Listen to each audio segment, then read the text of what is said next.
It always starts with one, a simple little shrimp tank or community aquarium that's maybe 5 or 10 gallons. But then you see a new shrimp species, a new color variant, or even a fish you've always wanted to try, and suddenly you're setting up a second tank, then a third, maybe a nano tank on your desk, a 55-gallon in the corner of your room, and before you know it, you've come down with a case of multiple tank syndrome. I can personally relate to this. When I first started back in 2021, my first tank was a 10-gallon filled with guppies and ghost shrimp. 2 months later, I bought another one so I could get a betta. Fast forwarding to the present, and I now have 14 tanks, 7 of which contain various species of shrimp and fish, while the other 7 are being used to grow plants. I'm sure most of you who've been in this hobby for a while can relate to my situation. Having this many tanks has its pros and cons. For one, I get to keep a variety of shrimp and fish species, and as a content creator, I always have something to talk about. Second, if a tank's ecosystem ever crashes, or the tank itself springs a leak or cracks, I'll always have a backup in place. Third, more tanks mean more aquascaping opportunities, which is great for experimentation and expanding my creativity.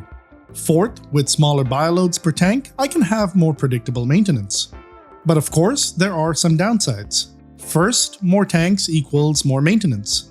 This can be extremely time-consuming, especially depending on what's going on in your personal life. Plus, there can be a lot of prep work in the weeks leading up to a vacation. Second, having more tanks means there's an overall higher cost to get them set up. Equipment, plants, hardscape, and livestock have to be purchased, which can run into the hundreds of dollars very quickly. Third, the more tanks you have, the more your attention gets divided. It can get harder to give each tank the care and observation it deserves, and subtle issues might go unnoticed. Fourth, there's the risk of burnout. Your hobby can start feeling like a chore if you're overwhelmed by too many tanks. This can often lead to neglect, which can harm your shrimp and fish, and even make you want to get out of the hobby completely. Finally, multiple tanks can take up a lot of space. Racks may have to be built to save room, and electrical cords and other equipment can easily overrun your space. For those of you just getting into the hobby, this is a very real possibility. Knowing when to say enough and finding balance is key, not to avoiding multiple tank syndrome entirely, but to making sure it doesn't become overwhelming and steal the joy from the hobby.